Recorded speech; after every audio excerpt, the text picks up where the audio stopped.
жанашырлар жиналды, шын бақытты күтсеңдер, отбасы бол иманды. Шын бақытты күтсеңдер, отбасы бол иманды. Осы тойға бақытты қайта тілейік, бұл отбасын үлгі етіп айта жүрейік. Бұл ғаламға сыйғандар, бір-біріне меймандар, өмір деген өткенше сыйласыңдар, сыйлаңдар. Бақыт қонып үлгерсін, бар қызықты бір көрсін. Кім қуанса бұл тойға дәл осындай той көрсін. Кім қуанса бұл тойға дәл осындай той көрсін.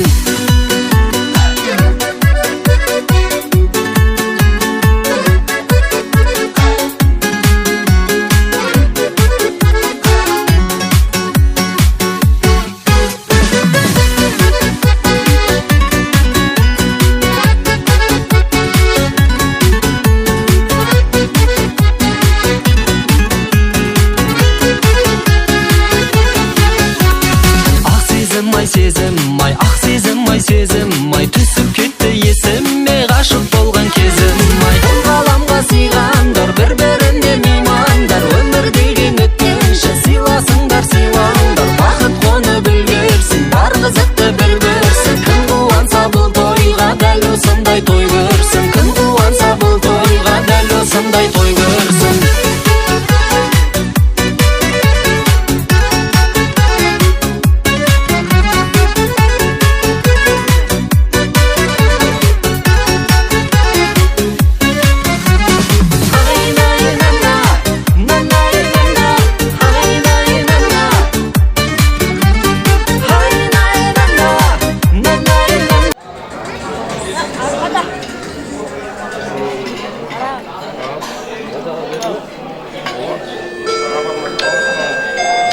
Oğuzbay Ana Saltanat Sarayı'na hoş geldiniz.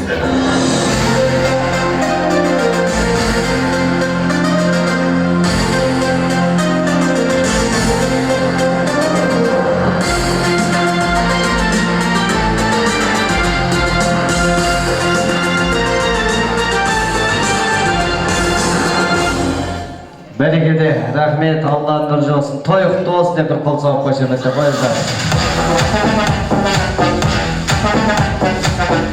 Рахмет, Allah'ın nurcu olsun.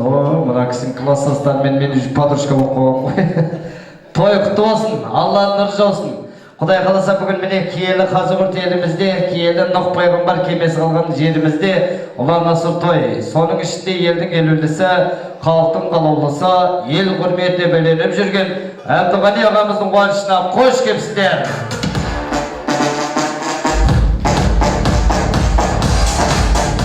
Рахмет, Allah'ın nurcu olsun деп, енді мен ортаға бүкіл кешіміздің жарық жұлдызы, елуге толып атқан, ел ағасы болып атқан Әбдіғани ағамызбенен Құдай қосқан қосағы, жан-жары, Алланың берген үш ұл, бір қыздың Асқар-таудай әкесі мен Ақжаулықты анасы Елмира ханымды орнымызда тұрып, мойнымызды бермен қарай бұрып, шапалақты аямай ұрып, той қана төріне қарсылайық. Мархабат, тойға келеді. Тойға келеді, кел атыр.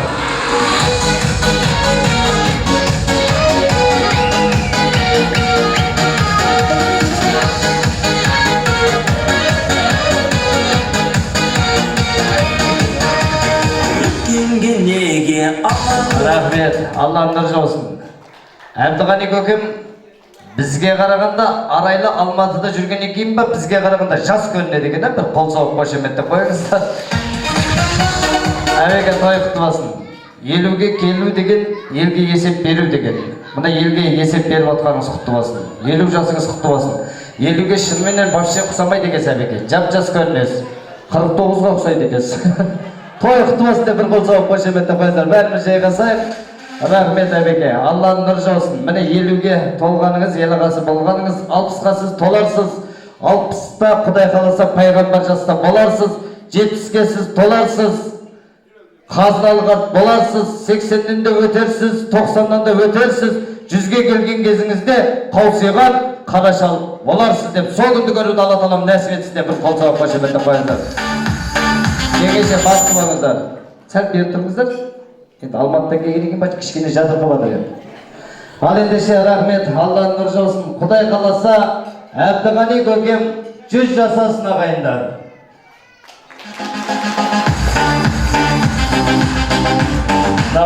Мына кісілер бір класстастарыңыз ғой, ма? Бұл кісілердің бәрінің әйелдерінен сұрап шыққам, жеңгемнен де сұрап шыққайын. Жамбыл Жабай деген атамыз 99 жасында тоқал іздеген екен. Менің Әбдіғани көкем 100-ге келген кезде тоқал іздесе әперес па? Шабалар қошеметті қой, уәдесін алайық. Әбдіғани көкем 100-ге келіп тоқал іздесе әперес па? Әперем. Шабалар қошеметті. Рахмет.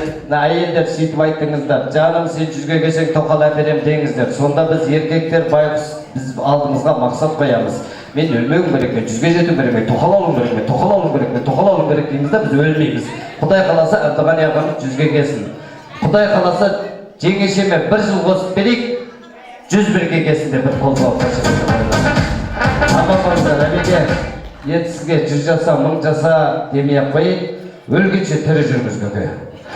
Бақытты болыңыз деп бір қол соғып қошеметті қойыңыздар. Енді әбеке той біткенше мына жерде тұрасыз. Бізде Шымкентте осындай той біткенше осы жерде тұрасыз. Мына қонақтар келіп жатыр, осыларды қарсы алып. Жеңеше аман болыңыз. Салам деген күшті ғой.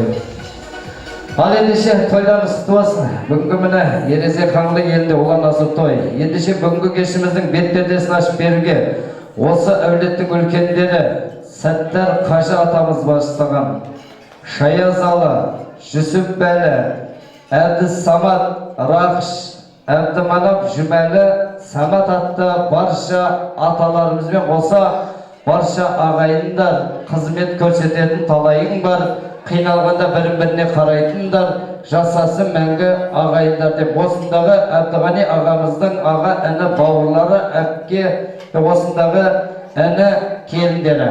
Мархамат, барша ағайын абысын аждар. Мархамат.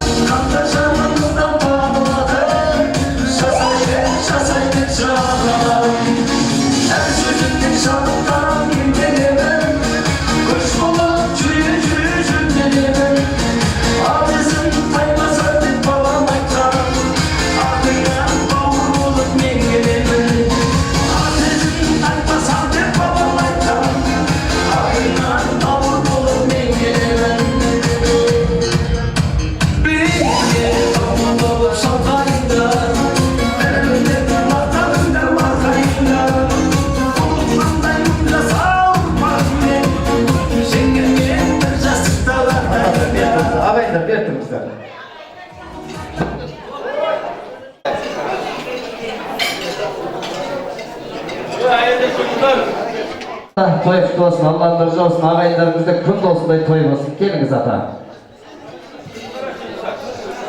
Ассалаумағалейкум, құрметті жалпы мына тойға келген қауым.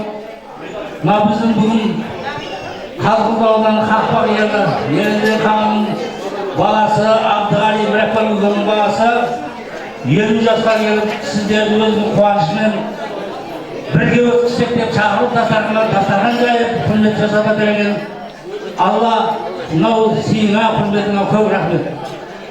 Әйтеуір мына Әбдіғали балалық кезін біздің ауылда Қақпақ елінде өтсе, мынау кейінгі үлкейіп азамат болғаннан кейін 50 жасқа дейін әлгі Алматыға көп адамдардың көп қызметкер адамға араласып, өзің көп жұмыс істеп жатырсың. Баяғыда бір ғалым данышпан айтқан екен. Жақсы өмір сүргің келсе, жақсы адам ізде деген екен. Жақсы адам тапқың келсе, жақсы сөйлеп, біреуге жақсылық жаса деген екен. Сол айтпақшы, көп жерден жақсылық жасап жүрсін, көп қызмет атқарып, елге қызмет етіп жүрсін. Алла әр уақытта сол қызметін бара жанып, елдеріңе саулық беріп, мынау отбасыңа, балаларың, қыздарың қызығын көріп, мынау келін екеуі жақсы өмір сүре беріңдер. Алла жақсы күнде сендерге нәсіп етіп, осындай үлкен тойларда тағы келдіріп жүре беріңдер. Амин. Мынау той жалпы қауымға ашық деп жариялаймыз. Мынау орыс орманмен мақтанады, Қытай қорғанмен мақтанады. Біз қаңлы елі Әбдіғали ағамызбен мақтанамыз деп бір қол соғып қошемет апайда. Той құтыласына беке. Келіңіз аға. Ағайындар, Әбдіғалидің мына келін, мына енді Әбдіғалиді қазір айтып отыру қандай жігіт екен. Ауылы қасша жүрегі өртетін, ағайыншыл, мейірбан, кереметіміз бар. Келеміз мақтанамыз. Қайда болса да мысалы Алматыға талай бардық, бәрімізді бастап күтіп алып, аға деп жүреді. Ауылға келсе де сәлем бермей кетпейді. Мына келін де өзіңе сай, мейірбанды, керемет жан. Мінекей 4 бала өсіріп, өндіріп алсыңдар, солардың қызын көрдіңдер.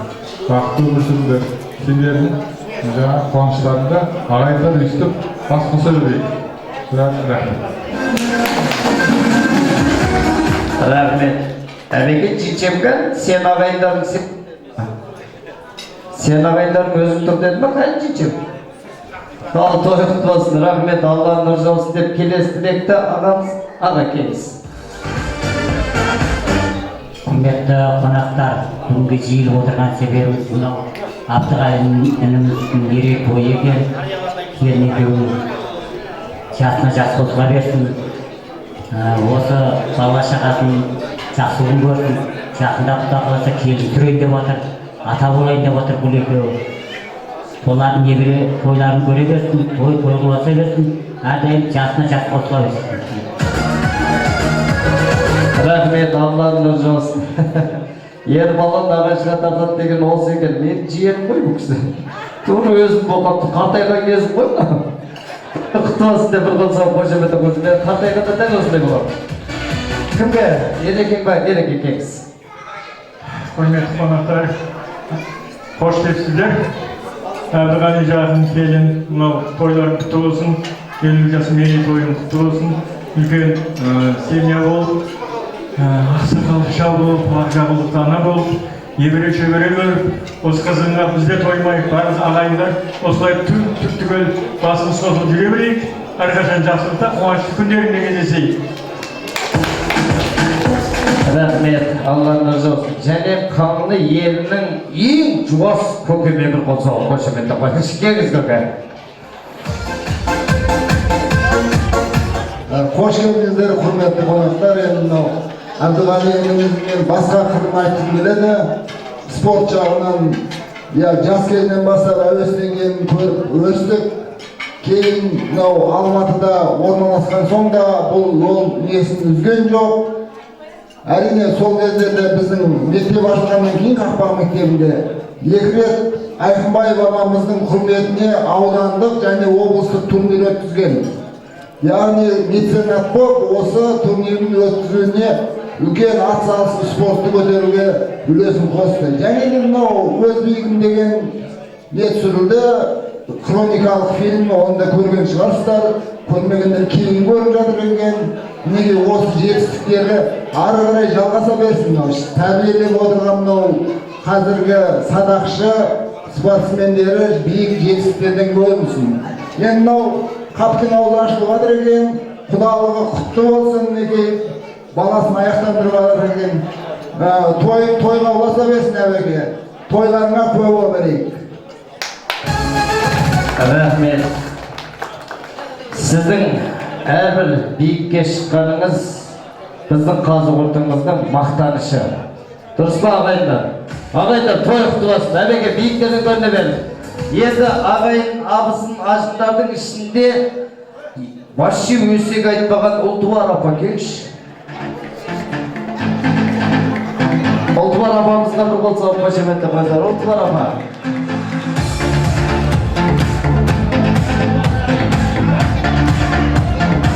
Енді әулеттің үлкен ақжалық танасы ғой, осы сізге берсем өкпелеш болмайтын шығар, кеңіз апа. Өкпелес болмайды, өкпелесінші. Ал, құрметті тойға жиылған қауым, саламатсыздар ма? Бүгін жиналып отқан себебіміз мынау жиенім менің Әбдіғалидың 50-ге толып отырған күн екен. Мынау тойың құтты болсын. Денің сау болсын. Не тілесең, тілегіңе жете бер. Мына Елмира келін екеуің балдардың барлығын жетілдіріп, армандарына жетіп, ұл сұрасаңдар достықтай ұл, қыз сұрасаңдар ақылды қыз өсіріп, бақытты өмір сүріңдер деймін. Бақытты болыңдар. Барша осы жердегі класстастарыңа, мына жастарға бәріне сондай бақыт тілеймін. Тек көргендерің жақсылық болсын. Аспанымыз ашық, дендерің сау болсын. Рахмет апа. Сіздің де деніңіз сау болсын, аспаныңыз ашық болсын, жолдызыңыз жарық болсын. 150-ге келген кезде Қазақстан шалдар сізге ғашық болсын деп Қазақ башыратаға. Тағы апалар кеңіздер. 150 керек емес. Апалар кеңіздер, Құдайдан тие сұрасаң, тие берген апа мен 150 сұрайын, Құдай сізге 120 берсін. Бір шабана болып башыратаға қойды. Тағы апалар кеңіздер, ешкімнің атын атап түрін түсіп қыз ғой. Енді өкпелеш болмайтын шығар, тағы ағалардан бар ма? Ал қосан, өкпе жоқ па? Бір ауыз сұрау міндет. Мен Әбдіғали көкем қайсысы? Ағам ба? Жоқ, бәрі қосыламыз деп жатыр, өкпелемейді деп жатыр. Әбеке мен бір ауыз сұрау міндет. Я той құтты болсын. Жүріңіз әбеке. Ағайынның ортасында еркелеп сөйлеп кетсін алсаңызшы. Житше. Еркелеп, абысын ажыдан қасында. Мақабат, қалтаға қолды саламыз, сырты жұқа іші бұқан аламыз. Бүгінгі той егесі Әбдіғали мырзаға тапсырамыз. Марқабат, сети апа. Ол кеткені.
Жайғасайын, ақтастырған басына, тәттаған басына, жақсылардың жанына өтініш.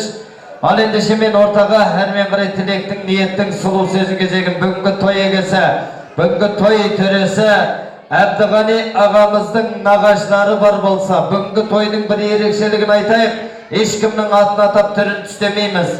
Мен Әбдіғалидің нағашысымын, мен Эльмираның нағашысымын деген барша түп нағашылар Нұржахан, Майраш, Мираш, Гүлсім апа бастаған сүт нағашылар Әбдірәсіл, Сейдалы, Құрбанқұл аналарымыз, Боранқұл аналарымыз бастаған түп нағашы, сүт нағашылар және Әбдіғали ағамыздың нағашылары. Мархамат тойғыны төріне.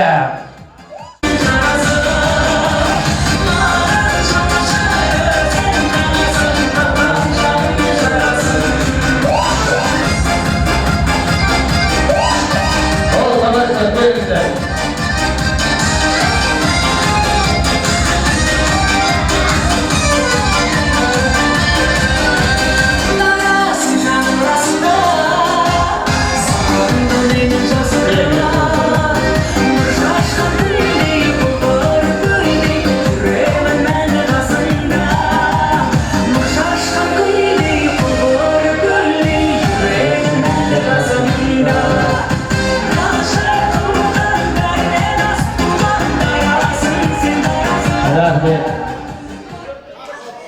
көке алдында тұрыңыз.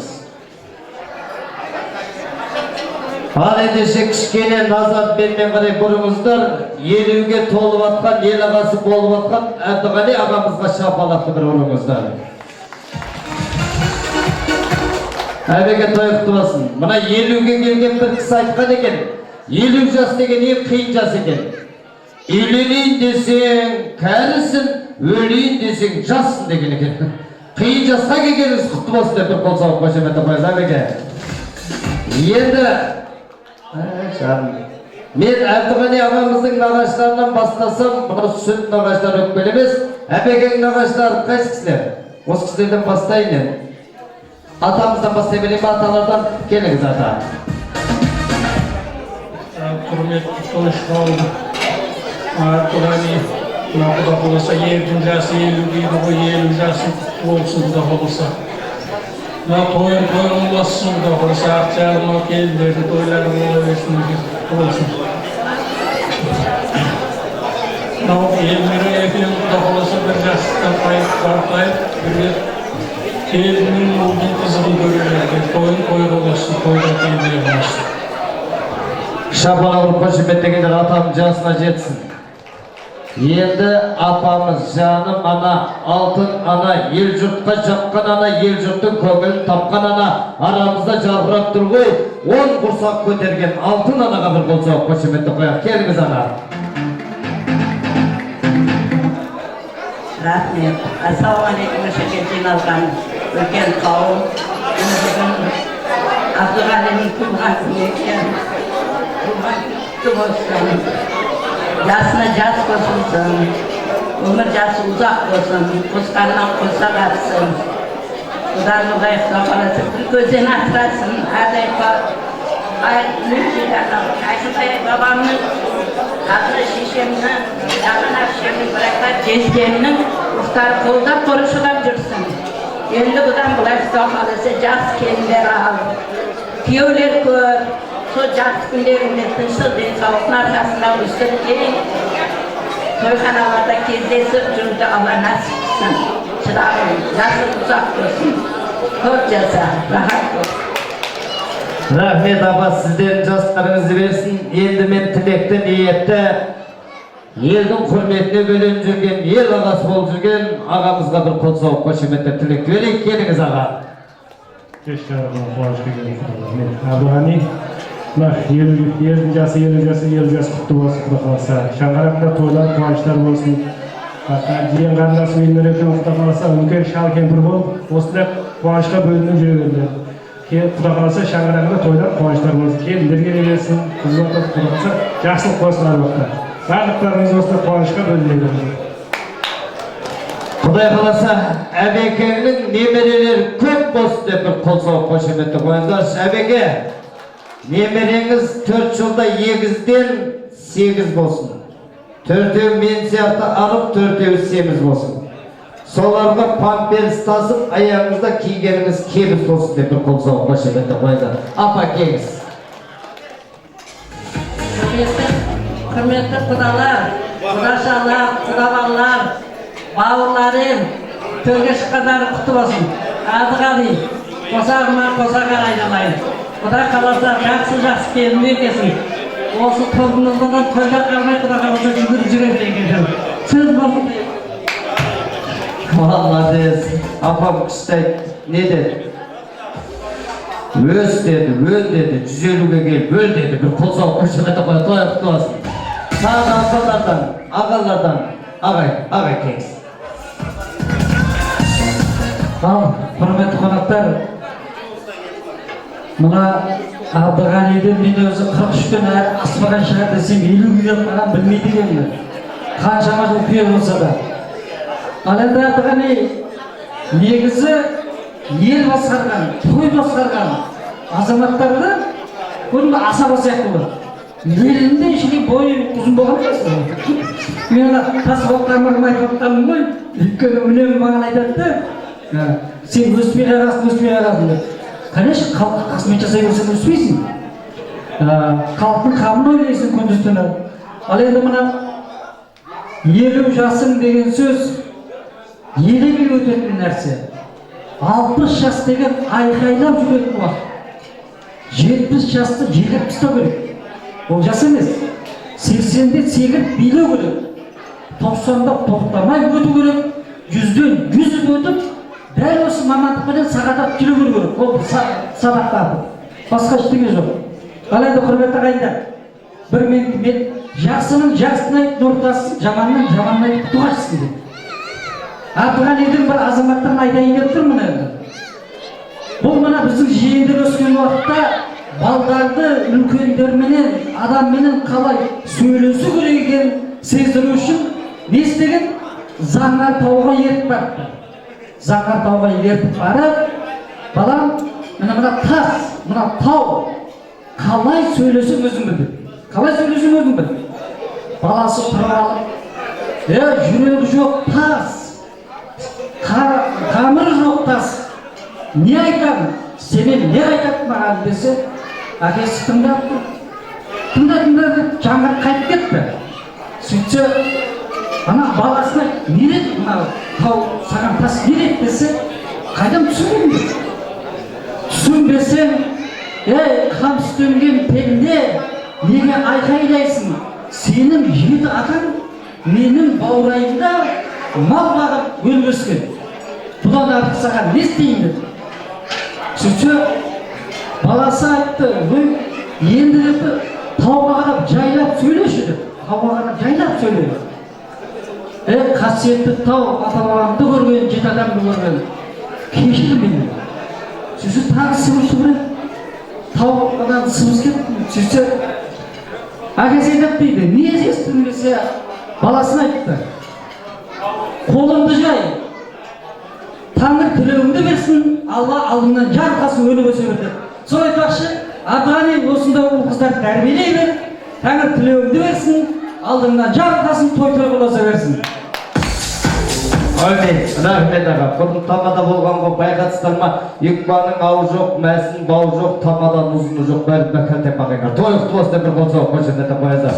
Енді қағанымызда өкпеленіш болмайтын шығар. Бар ма, айтатынымыз бар ма, апа, ағам, қосылам деді. Мен сұрадым, ата өкпе жоқ па? Бұл кісі өкпе жоқ, бәрі бауыр. Көке жүрсі. Сүйреткенсіз болайық, төреға дейсіз қойсыз, жүрсіз. Пайдасы ба? Дейсіз.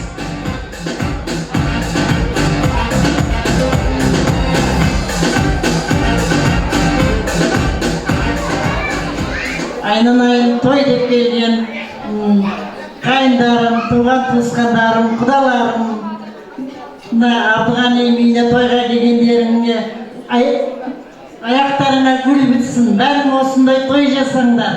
Айнанайын, менің Абдығалиімнің жасына жас қосылсын, басына бас қосылсын. Елмирам екеуі бірге қартайсын бір жастықта. Не деймін? Енді бір жақсылықтар болып отыр, сол жақсылықтарына не жақсылық қосылсын, бәріңізге соны тілеймін. Дендеріңіз сол болсын, менің Абдығалиіме, Елмирам үйіне әр уақытта тойға келіңіздер. Менің Абдығалиім дегеніне қарағанда Елмира жеңгемнің анасы ғой деймін. Қол соғып қошеметтеп қойыңыздар. Мен Абдығали, міне күйеу балаға ырза болған ана. Мен үйленген кезде енем бүйтіп айтты, о сорлы мынадан басқа бай құрып қалды ма депті. Ондай емес, күйеу балаға ырза болған енеге бір қол соғып қошеметтеп қойыңыздар. Той құтты болсын. Енді мына әбекең арамызда суретке түсті ме, түспеді ме? Бір суретке түсіп алайық, одан кейін бір сұрақ қойайын. Той істетістер ғой. Сол тойда Абдығали ағам тойын алып барды ма? Соны қайтарыңыздар қазір. Ал бір суретке түсіп алайық. Ал әбекеңе сый-сияпат, мархамат Абдығали ағамызға. Және ортада барша түп нағашы, сүт нағаштар құрметіне тойхана төліп би алаңыз сіздерге. Ал кетхана билеңіздер.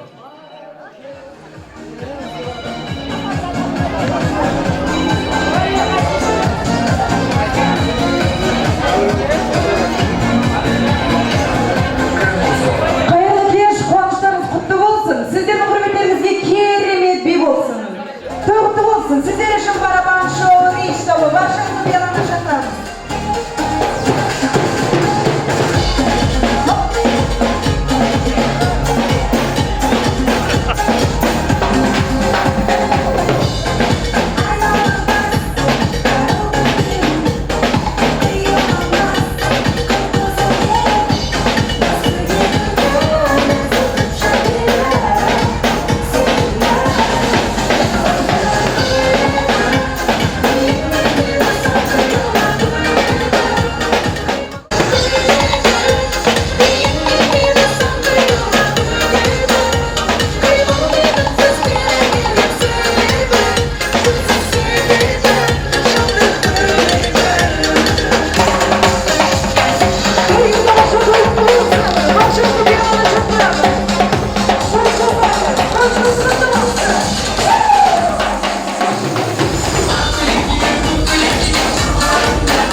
Хорошо. Рахмет.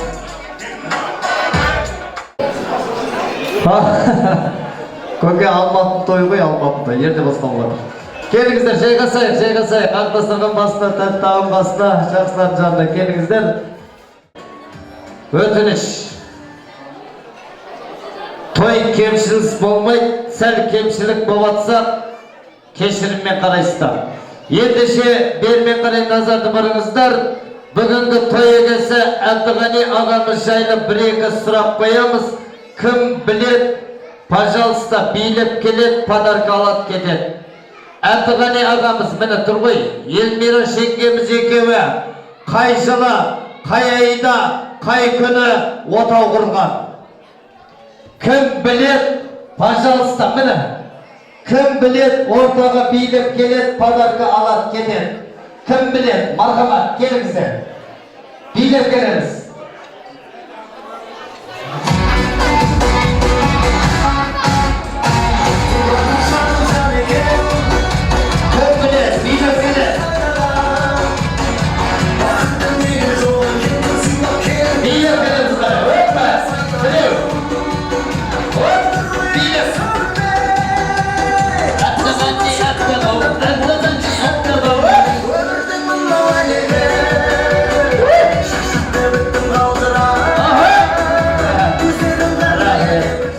Айбеттеңіздер, вакцинадан киносындай болып қалғанбыз. Біз шапала құрып қошеметтеп қойыңыздар. Міне Әбдіғани ағамыз бен Елмира жеңгеміз тұр. Екеуі қай жылы, қай айда, қай күні отау құрған.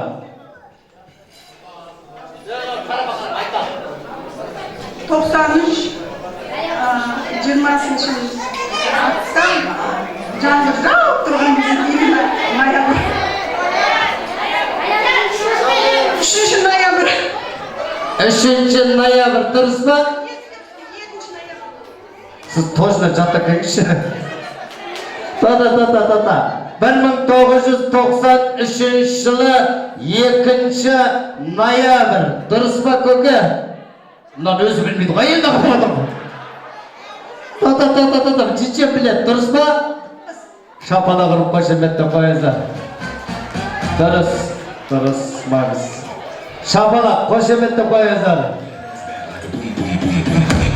Әбдіғани көкем өзі точно білмейді екен. Екеуінің тойы болған ғой. Екеуінің тойы қай жылы, қай айда, қай күні ауыл или ресторанда болған. Неше адам мас болып қалған. Ойнамайды. Мархамат, келіңіздер кәне. Билеттер келсін, билет келсін. Білеттер билет келсін. Қай жылы, қай айда, қай күні тойлар болған.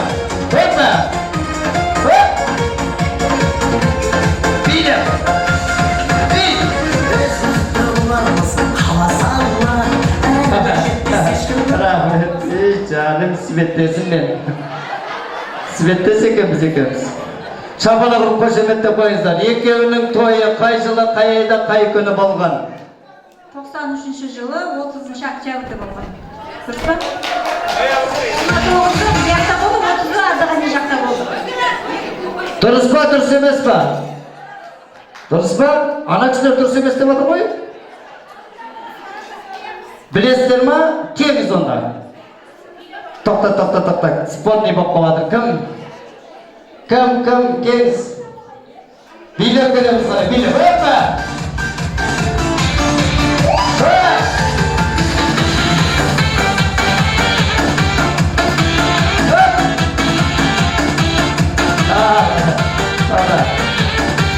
Сіздікі қай жылы, қай айда дедіңіз? 30 октябрь, 29 октябрь. 29-30, қыз жақ, бала жақ. Бірақ 93 жыл. Ал, сіздікі? 93 жаңа айтып кетті ғой, 93 жылы ноябрьде оқудан түсіп алып келді. Бұл қыздың той жағын айтып жатыр. Біз енді қызмет жасағаннан кейін біз білеміз точно. Неше енді? Ноябрьдің 3-і. Дұрыс па көке? Өзі түсінбейді ғой көке қой. 23 ноябрь, дұрыс па жетші? Шапалақ ұрып қошемеді ғой. Ресторанда болмаған, есіктің алдында болған. Болды, екеумізді де дұрыс. Кел, міне қайкеміз. Мен бір сұрақ қоям, кім жауап береді, мына подарка неге сол? Сұрақ, өмірде ең бақытты құс қайсы құс? Бақытты құс. Аққу. Бақытты құс. Аққуша? Дұрыс емес, қораз. 30 қатыны бар, енеш жоқ. Дұрыс емес, екеуіңізді жайғасыңыздар. Шапалақ ұрып қошеметтеп қойыңыздар. Рахмет. Екеуіне де бере салайық, ет болады. Кім светтесін ба? Жақсы. Светтесін менің. Ана әпшеге де бере салайық, ет болмасын ен. Екеуіне де берейік, ет болмасын. Оғыл ғана билге. Кім? Мағыз, сәпсен күл. Құтталасын.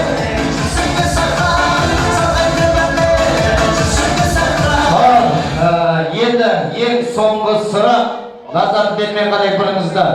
Екеуі қай жылы, қай айда, қай күні, қай радомда неше кило тұла бойы тұңғыштары өмірге келген. Яғни бірі әке, бірі атамға, ана атамға күн.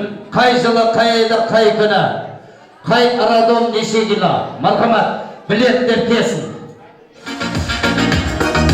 Қай жылы, қай айда, қай күні, бірі әке, бірі ана атамға күн. Билеп. Өре!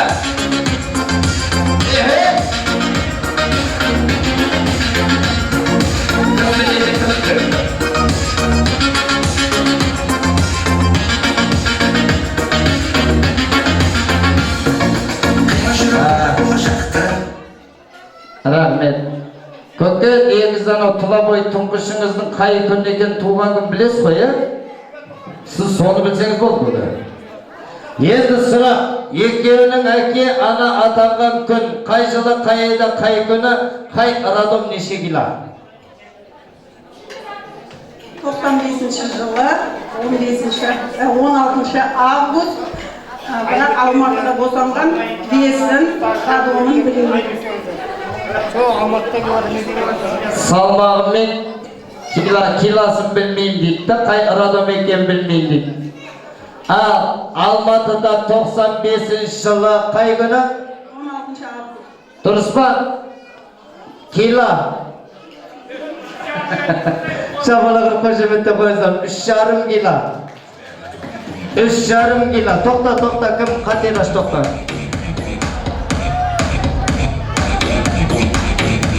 Құттыбасын. 3,5 кило. Тұла бойы тұңғыштары өмірге келген күн. Алматы қаласы. Шапалақ ұрып қошеметтеп қойыңыздар. 3,5 кило. Мысалы мен туылғанда көке 6 кило 800 грамм болып туылған екен көке. Солай қап кеттім қой мен көке. Той құтты болсын деп бір қол соғып қошеметтеп қойыңыздар. Алланың нұры жаусын.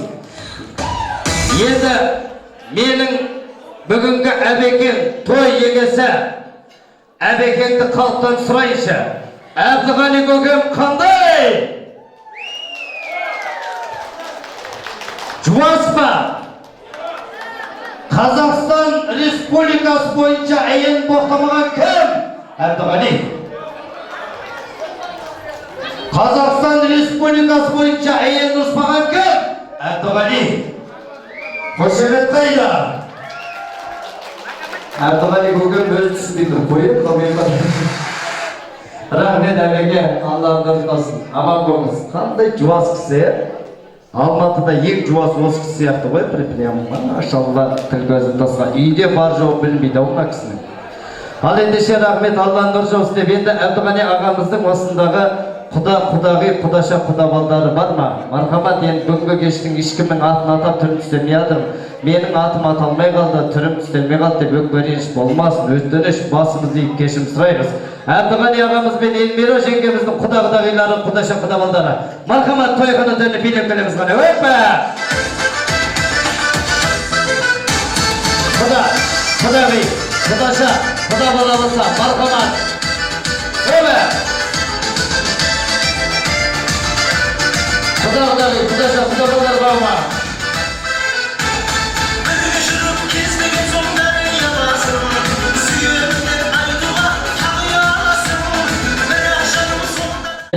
осындағы Әбдіғани ағамыздың бажа балдыз қайынбикелері мархамат тойхана төріне. Ал кетқане. Елмира жеңгеміздің әпкелері, сіңілері. Көпі. Әпке сіңілері, бажа балдыздар.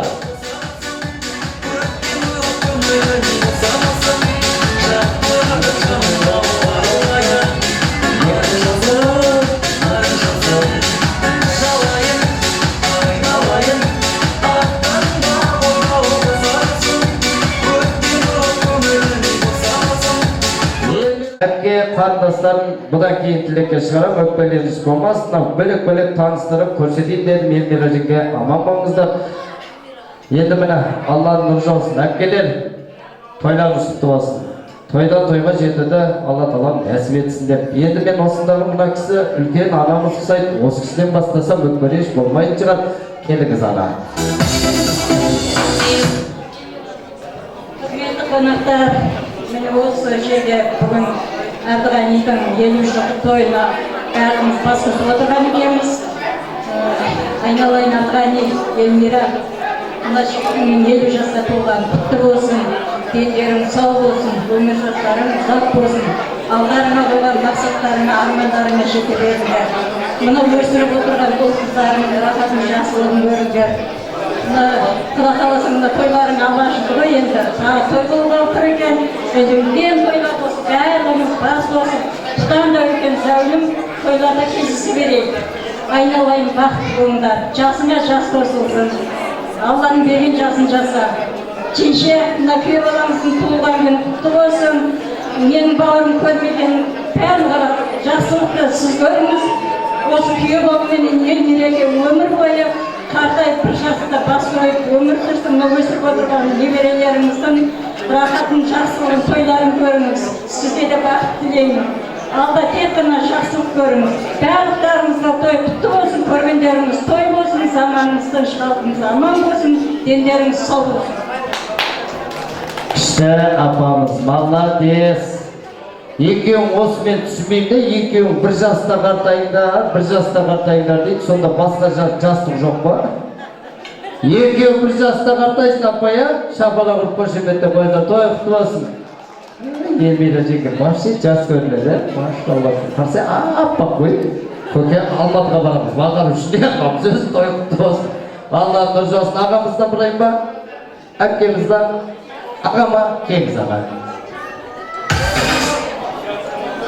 Әбдіғани, бауырым Елмира, Әбдіғани туған 50 жасқа толсын, жас қосылсын, ерлерің сау болсын,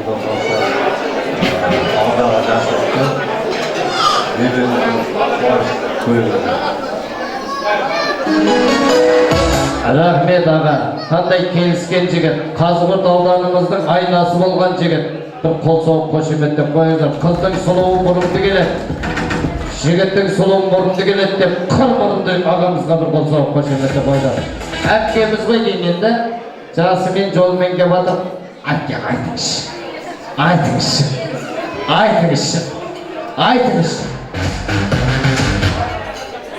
Рахмет команда. Сәл звугымыз нашар болып тұр. Жаным Әбдіғанина, Елмира, бүгін жасап жатқан тойларың құтты болсын. Жасыңа жас қосылсын. Алланың берген жасы ұзағынан болсын. Өсірген ұл-қыздарың тек рахатын, жақсылығын көріңдер. Немерелерің көп болсын. Құдай қаласа бұдан да үлкен тойларға Алла нәсіп етсін арзымызды. Дендерің сау болып, тапқан табыстарын тек жақсылыққа, мерекелді болсын. Отбасыларында тек бақ-береке, бақыт тілеймін. Бай болыңдар, бар болыңдар, бақытты болыңдар, аман болыңдар. Бір әншілер ұқсап айттыңыз ғой, сіздермен бірге болған елге есмаған жасамадыңыз ба? Шабалақ қошеметтеп қойыңыздар. Тағы енді мына қыздар, бауырлары жеңгемнің, дұрыс па? Ағамыздың қайынбике балдыздары, машалла, тіл көзін тасқа. келіп едің қай жақтан қайдан ғана, туып еді сенігім қандай ана, сен менің өзгерттің ғой өмірімді, аштың ғой жүрегімнен жайдан жаға деп, талып жігіт ән салған, талай жігіт тамсанған, 8 жігіт асылып, 9 жігіт тұншықпай солған әпкемізді қол-соғып қошеметті қарсы келіңіз әпке.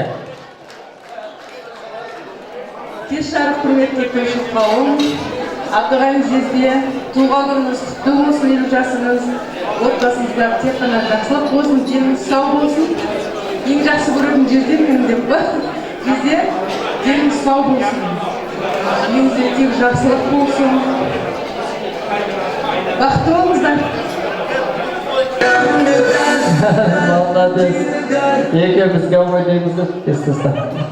Той құтты болсын. Енді Елмира жеңгем туған сіңлісі Гүлмира, я? Кеңіз. Бажасы. Және, осы не жеп өсесіңдер? Сәмізді бүтінді жұтып қойсақ тойыспедік қой келе қой. Ассалаумағалейкум.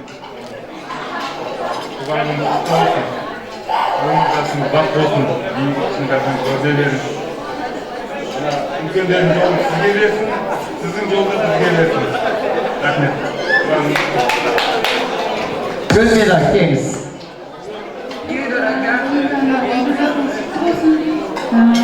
Осыны 50 жасты тағы бір жүрген сүребіз. Бақытты болыңыздар әпшемекен. Алла қаласа тойдың да ауылы алыс емес. Қаптың аузы ашылды деп қазақстанда жақсысыздар ғой. Алла қаласа енді жерде отырғанымыз әр тойда кездесіп қуанышына жалғаса берсін. Той болсын үйлеріңіз. Рахмет. Сіздар ғой. Апа, сіздің қыздарыңыз ба? Бір қол соғып қошеметті қойыңыздар. Аман болыңыздар. Аға кеңіз.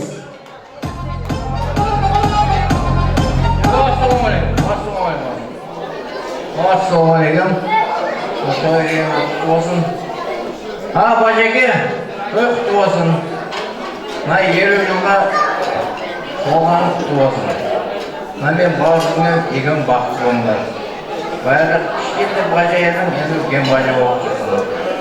Кішкентай баласы еді, үлкен баласы болады. Сол сияқтымнан бажа разы болыңдар, ойлап көп жүре беріңдер. Сол үшін құлағысы бәрі жақсылық болсын. Құлағысы той көрейік, бәрі жақсылық болсын бажеке. Ойлап көріп, жақсылыққа келсек, ойлап көріп. Келіп, саған тойда кет айта беріп, жақсылыққа жүріп. Жақсы ерінен кешіп. Бажалар аман болсын. Баяғыда біреу айтқан екен, келіншегіме өте нашар адам ажырасып кетейін десе бажамды қимаймын деп. Одан Құдай сақтасын деп, бажаларға бір қол соғып қошеметтеп, және ауданымыздың тағы беделді азаматы, ауданымыздың құрметті азаматы, ел құрметіне бөленіп жүрген, елдің алғысын алып жүрген, ел үшін шырқырап талай есікті қағып жүрген ел ағасына бір қол соғып қошеметті қойыңыздар. Той құтты болсын, келіңіз аға. Ассалаумағалейкум. Қадірлі көпшілік, жерлестер, ағайын туыстар. Бүгінгі той құтты болсын, қуаныш құтты болсын. Әбекеңмен бір ауылда тұрдық, көрші болдық. Бәсе әбекең кішкентай кезінде неғып көрмеген десе, мен мектепке барған жылсыз бітіріп кеткен екенсің. Тура арамыз 10 жас екен. Содан әбекеңмен араласу керек болды, арыздап берді, бір балдызын таптық та сонымен бажа болып алды. Той құтты болсын әбеке. Әпше той құтты болсын. Жаңа Табада айтты ғой деймін, бұл 50 жас деген сондай бір ыңғайсыз жас. Бұл ыңғайсыз жастың тағы да бір жағы бар.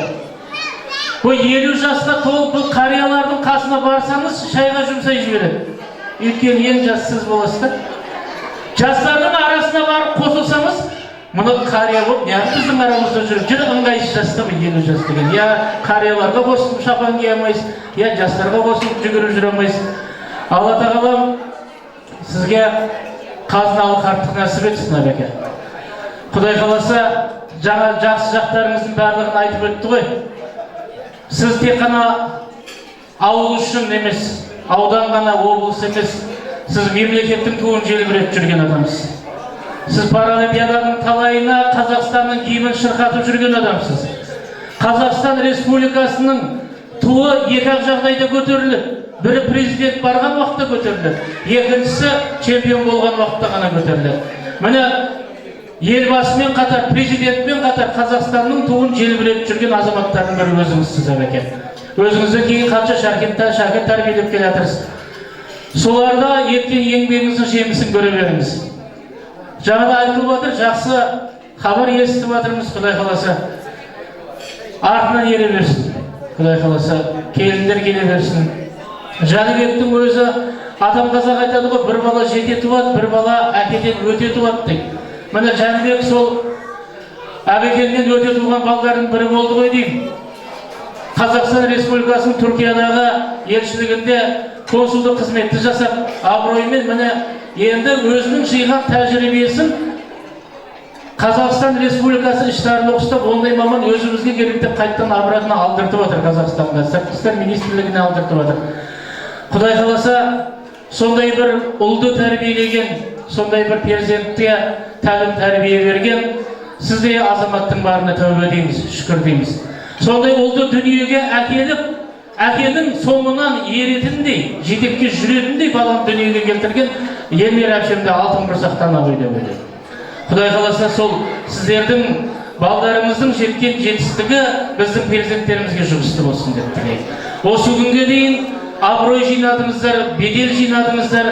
Бұдан кейін Құдай қаласа келін түсіріп, еткен еңбектеріңіздің жемісін көре беріңіздер. Біз сіздердің қуаныштарыңызға әрқашанда тойлауға, қуаныштарыңызды бөлісуге, мерейлеріңізді әрмен қарай арттыруға қолымыздан келгенше қызметіңізді жасап жүре берейік. Той құтты болсын, той-тойға боласыз. Мана қол соғып қошеметті қойыңдар. Әбекең жайлы кішкене мағлұмат айтып кетті. Әбеке құтты болсын, Алланың нұры болсын. Мен де спортсменмін Әбеке, 2 дүркін әлем чемпионымын Әбеке, шашкіден. Той құтты болсын Әбеке. Ал ендеше рахмет, Алланың нұры болсын деп болса, Әбекең Құдай қаласа 100 жасасын, 1000 жасасын, ең бастысы денсаулығы мықты болсын деп бір қол соғып қошеметті қойды. Әбеке, аман болыңыз. Андай келіскен жігіт, бәй, не деген реңді жігіт, маған өмір бақи аман бұл күтпен тұр ғой бұл. Кеңізді, жеңеше кеңіз. Ал, бір естелікке сөйлеткенсіз балайық, бауырлардың ортасында Әбеке. Ал ендеше сый-сауатты берейік, Әбеке той құтты болсын, Алла нұр жоқсын деп ортада нағашы әпке балдыз қайынбикелер құрметіне тойхана тәрбие алаңыз депті. Кет қане билеңіздер.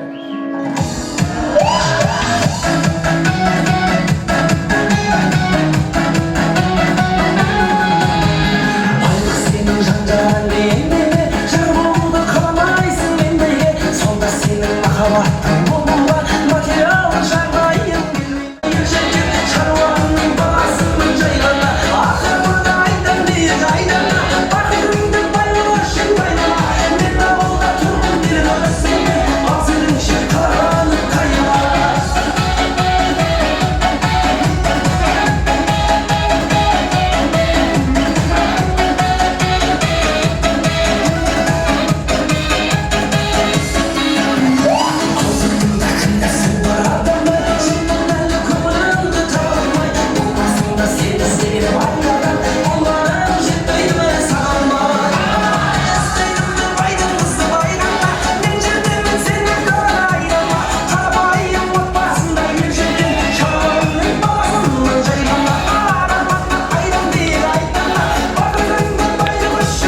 солай болады.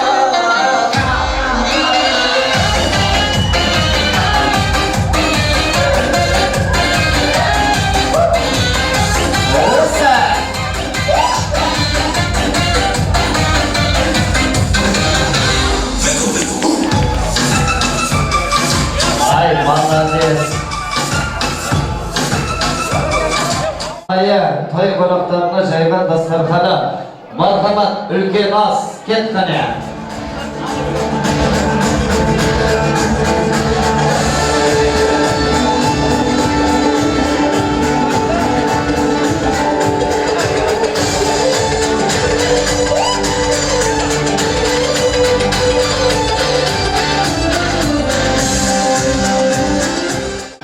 Жетсек бұл не үшін туылмады деп өкініп қалам мен осы кісілерді көрген кезде. Ұйымшылдықтары мықты ғой бұл жетсекілер.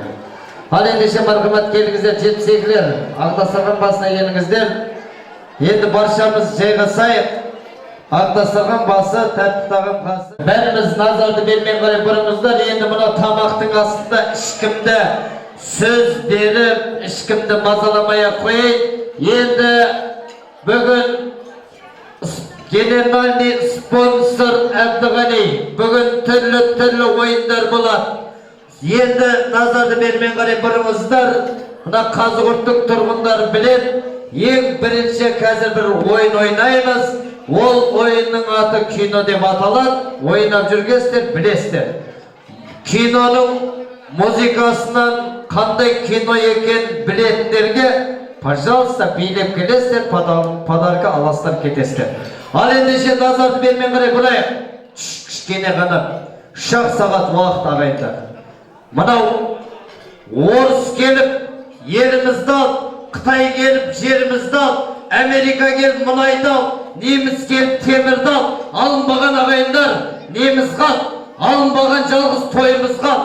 Біздің қазақтың тойындай той еш жерде бола алмайды. Біздің қазақтың тойындай, біздің қазақтың әйелдеріндей ешкім әйгем пакетіне анау-мынау сала алмайды. Біздің қазақтың әйелдері ұқсап, ешкім үйіне анау-мынау алып бара алмайды. Қазақтың тойындай ешқандай ел той жасай алмайды.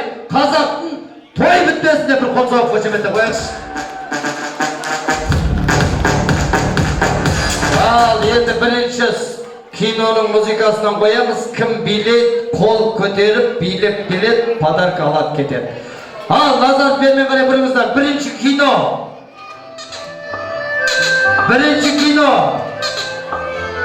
Кім? Теңіз. Жетсекі. Ал, билеп келет тұрады. Билеп.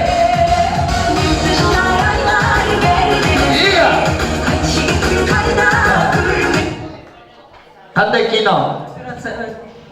Операция И. Дұрыс.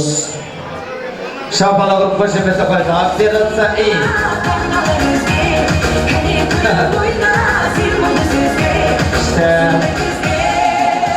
Таптырмайтын бейім бұл. Спасибо. Следующий кино. Назарды бермен қарай бұрыңыздар. Следующий кино.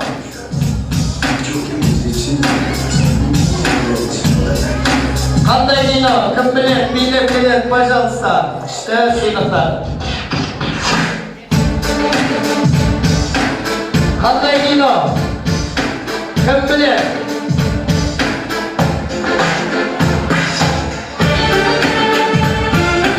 Көкекеміз. Қандай кино?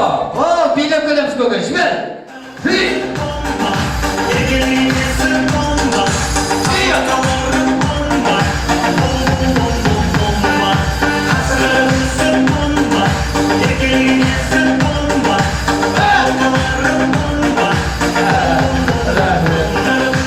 Рахмет, мені жәнем әйелі жайлардың кеуі майлы болады. Әйелі жайсыздарды мен сияқтыр, сектір, соғыз өмір алмайды. Қандай кино көке? Бригада. Дұрыс па? Дұрыс. Шапаларын қошеметтеп қояды. Бригада. Әлі көке. Рахмет. Следующий кино. Назарды бұрамыз, өтініш, жетсеклер. Ал салсай, кеткелі. Ағайындар.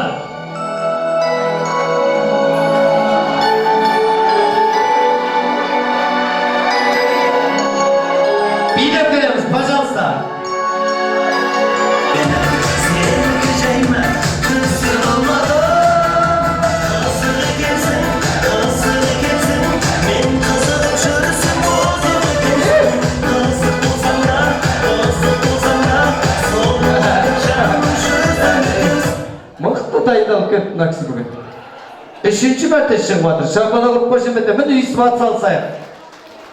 Қандай кино? Махаббат станциясы. Тоқта.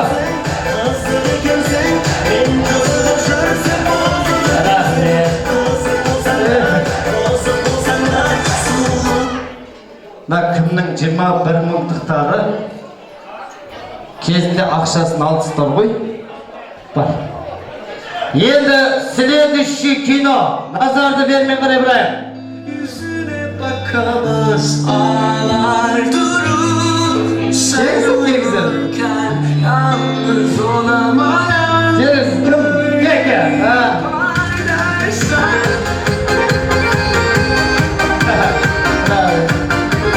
Rahmet bir ana magazge sütke gelgen kusamay bilektesi var. Bilim ha? Bilim. Gel.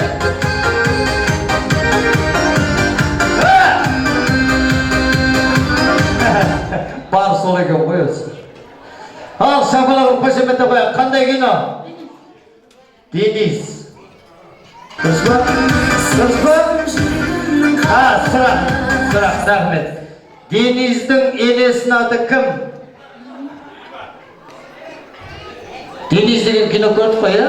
Өмірі бітпей қан ішті ғой. Соның enесinin adı kim?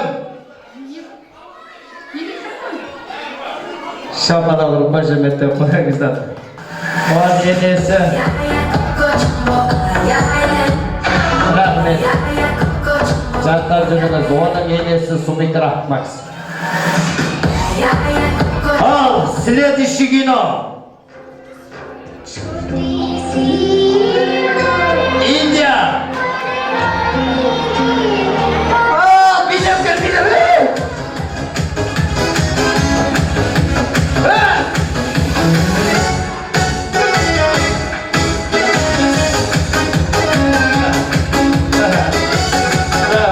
Қандай кино? Кенжелесі. Анан дейді. Әжесінің аты кім? Қаян. Неше жасында тұрмысқа шыққан? Шабалағы қошемете қойсай. Rahmet әпшем. Тағы бар ма? Ал, кет қане, тағы. Жетсекілердің әйелдер қайда?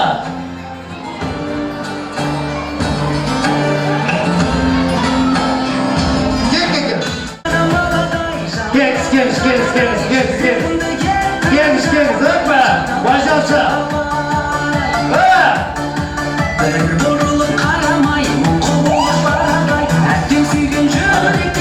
Rahmet, siz jobalasanız bere salam. Qanday kino? Asıl жүрек. Duruz, öpme. Aslan жүрек.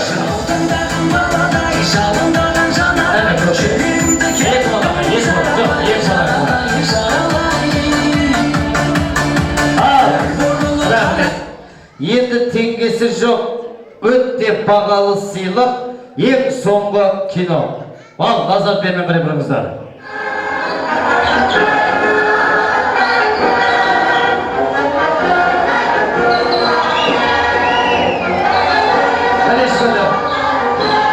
Қандай керек? Оп, билер!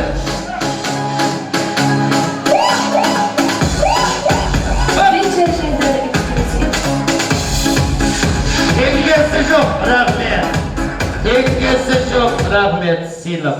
Қандай кино? Менің атым Қожа. Дұрыс, шапалақ ұрып қошеметті қойды. Рахмет. Теңгесі жоқ сыйлық. Қайтарда аман осап кетесің маңыз, шапалақ ұрып қошеметті қойды. Теңгесі жоқ сыйлық. Әпшем өкілі қатыспады? Рахмет. Әпшеме арнайы.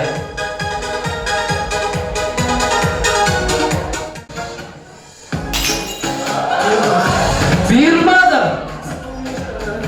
Rahmet. Ayvet öğrenci buyurmadı. Bir bakal benim. Şapala bu poşemette koysan emine çiğne balasanız da şöyle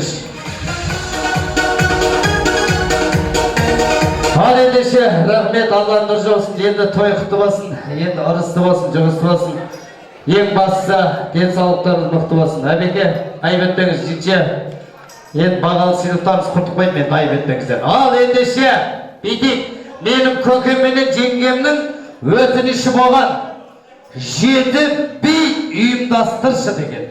Мына кісі баяғы біздің заманымызда 7 би болатын еді, соны қайтадан жаңалашы сен, бір ұйымдастыршы деп. Енді маған бір 5 жұп бар ма? Бірінші орынға арнайы Әбдіғани ағамыздың атынан 10.000 теңге. Бересіз ба? Жеңшемнен сұрамайсыз ба? Болды. Бірінші орынға 10.000 теңге. 7 би өзіміздің баяғы ойнап жүргеніміз. 5 жұп келсінші, 5 жұп. 5 жұп. Бірақ сіздер бағасын беретін сіздер. Жетсегілерден кім бар?